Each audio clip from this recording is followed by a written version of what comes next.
Comrade! All available drop pods will be ejected.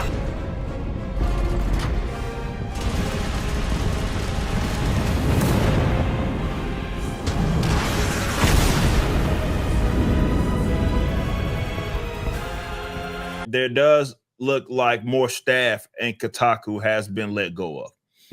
Bye, Felicia. Levi, who wrote this article right here, Still the Blades Eve is hottest when she's not revealing everything. That article that was wrote by Levi. And this is what Levi had to say on social media not too long ago. Well, Geo Media, who owns Kotaku, laid them off along with 3 other video folks. See ya. It was a turbulent ride with a shitty ending, but despite the ups and downs, I'm proud of what I've done. Now I'm gonna go cry. That makes one of you. So Levi is no longer having a job. We do know that Kotaku, we've covered this, at least on my channel, that Kotaku has laid off lots of people over the last several months. They have let go a lot of their writers. There has been also a company shift, though I don't know how that's landing with them. That I know that whether it came from Geo Media themselves, they wanted these people to focus a lot on like actually playing the games and providing guides as an example. And there was a senior editor or editor-in-chief, I believe, if I'm not mistaken, that disagreed with that vehemently, that approach of instead of, I don't know, writing articles like the one we just saw, I guess maybe they prefer instead of doing their job. instead of actually playing the video games, they much rather maybe focus more on the easier stuff.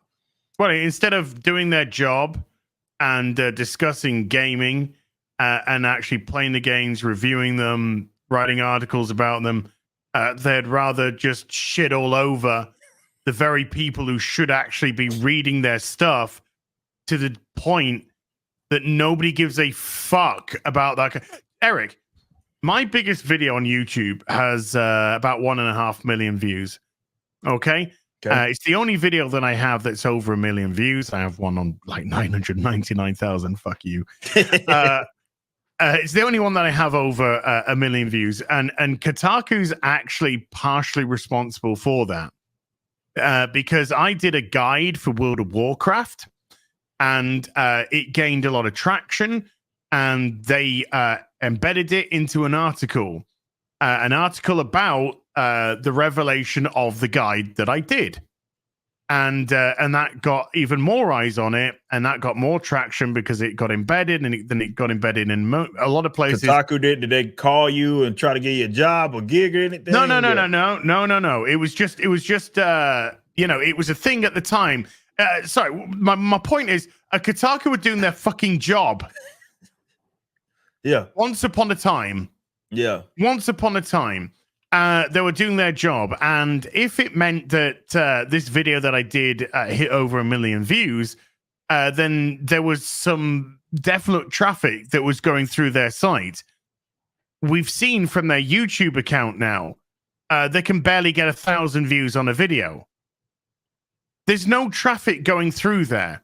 We've had the omission from one of their editors that they do hate bait, because that's the only thing that they can do to try and drive traffic to their site.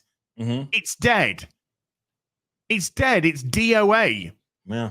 And one of the reasons why they're lashing out, and all these games your analysts are lashing out, is because the perceived power that they once held through access is gone.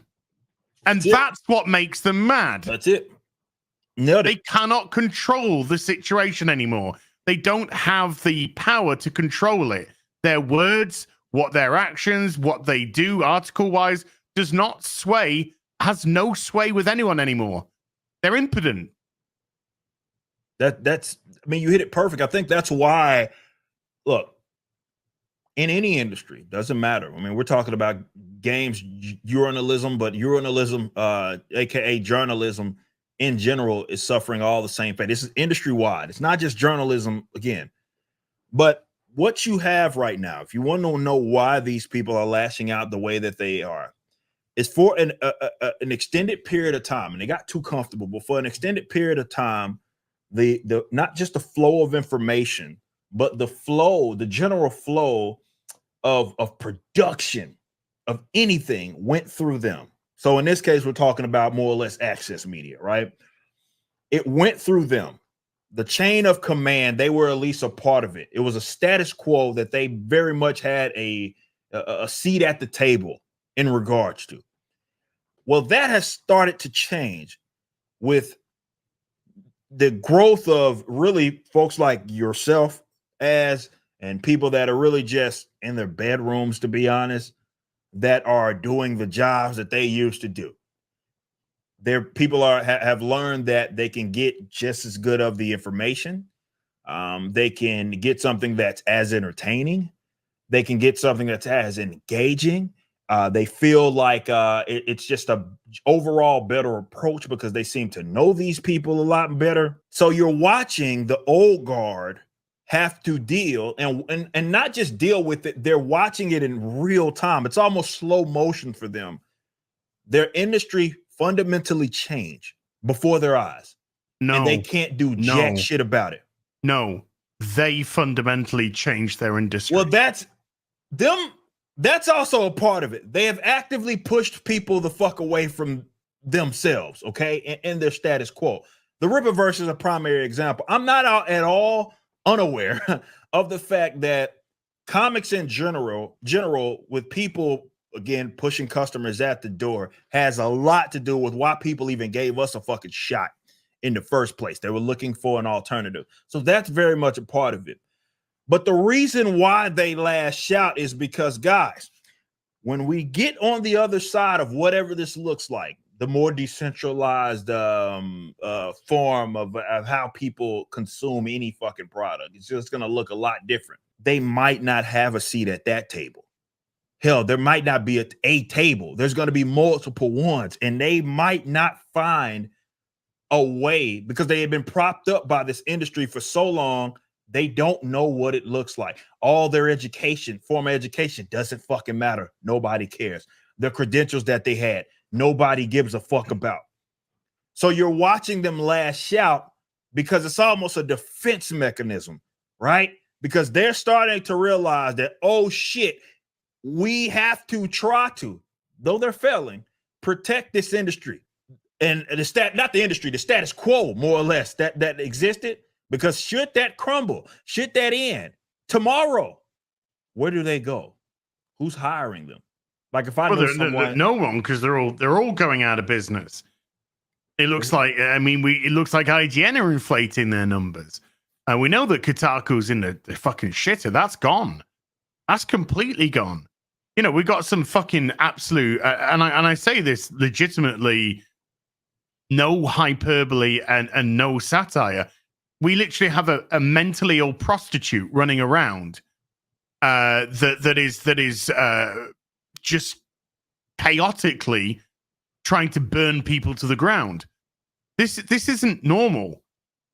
This isn't in any way, shape, or form anywhere close to fucking sane.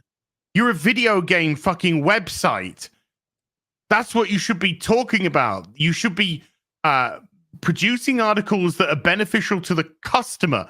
Because your customer is the gamer. Well, that's the thing, though. As before with the old status quo, they didn't have to answer to them. All the flow, like it went through the status quo. We were talking about this earlier in the show. I talked about these big kind of mammoths, right? And how they could basically, if they wanted to, in some cases, spit in the face of a general customer, right?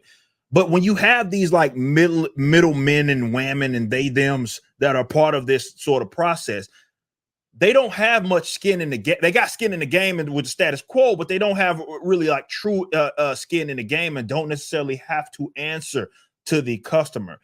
And that's what this whole new thing, or whatever you want to call it, whatever is on the other side, as all this shit starts to crumble, whatever is on the other side, however that looks, bro, they're going to have to answer to the customer. And I don't even think these people know how to fucking do that because it's arrogance. Access only works when you have a functional platform. Yes. That's the only way that access works. Access only works because you have an audience that the companies desire to get to. Mm-hmm. When you forsake your customer because you get so romanced by the access, and you think that's what it's like, what Dan Slott said, fat fucking virgin troglodyte Dan Slott. It's what when he said, "Fuck you" to the customer. You're not the customer. It's the comic book shop. Yep, facts. That just showed the fundamental disingenuous nature of him, because he knows it's not. He's trying to come up with an excuse to be shitty towards customers and then talk about the way customers the way that he does. It's the same with these platforms. They got seduced and romanced by the access. They thought that the companies, the Ubisofts, the EAs, whatever it may be, they thought that they actually thought they were important as people. You're not. You're a commodity for them. You were a pivot point to go to an audience that they wanted to actually sell their product to. That's it. Then those companies got so entangled in their own fucking relationships that the customer was just like, okay, fuck off then. Now they have no power. Now they have no sway. Nobody goes to them for reviews. They go to other places for reviews, predominantly YouTube's. That's where they go. And they go to their favorite YouTubers, whether you like them or I like them or we dislike them or we either. Doesn't matter. They go to them and they get their information from them. Or they will go to a source that is just as unbiased as they can be. Yeah. Because they are not projecting their own belief system into whatever they're talking about. We went and that company could have access. They could be invited to places here and there, but they don't have to necessarily compromise their morals. Niche Games, so it was one of them. That's that does that job really well. But when your the parent company, my brain's just gone fucking dead. V. The company beginning with V. That owns them all. Vice. When your vices start to crumble, and a company that was worth hundreds of millions is now worth fucking shit. And now all the other subsidiaries that are under Vice are getting closed down. They're getting shut down. Your BuzzFeeds and all that. Fucking bye. All gone. Then access doesn't work because there's no fucking access to be had. Thanks for watching. Right now, the Rippaverse is in the middle of our latest campaign, Yaira #1, which was written by the Saskas. Head over to Rippaverse.com, pre-order, and check out our first live-action trailer and the latest Rippaverse Studios production, Y'all Be Easy.